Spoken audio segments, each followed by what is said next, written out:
Oh, wait lang. Chikahan muna tayo dito sa ginagamit kong product ngayon. Ito yung Zen Nutrients Gogo Shampoo and Conditioner. So, yung dahilan daw ng paglalagas ng buhok dahil sa stress, hormonal imbalance, or kapag bagong panganak ka. So, sa case ko, bagong panganak ako, ayan, magpa 5 months pa lang yung baby ko. Grabe yung paglalagas ng buhok ko. As in, pag nakatali ako, makikita mo dyan yung anit ko. Talagang sobrang visible yung poknat niya, ganun, yung parang panot, as in.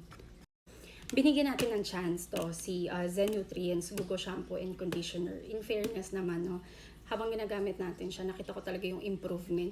Kung dati, hindi ako nagsusuklay ng ganito dahil nga tuwing nagsusuklay ako, may sumasamang buhok. Ngayon, ayan, back to na ako, normal na ulit. Dati kasi mahilig talaga ako magsuklay like 100 times bago matulog kasi dun lalabas yung natural oil ng buhok mo, no? Kaya magiging yan para maging soft and shiny yung hair mo. Turo lang sa akin yun ng nanay ko. So yun nga, ito na siya, yung buhok ko ngayon. Though maraming nalagas dyan, at least mame-maintain ko yung pagkakaroon ko ng long hair, no?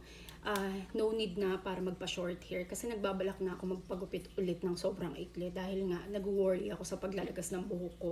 So kayo guys, kung katulad ko rin kayo, grabe yung paglalagas ng buhok nyo and gusto nyo itry, ito si Zen Nutrients Gogo Shampoo and Conditioner, nasa baba lang yung link.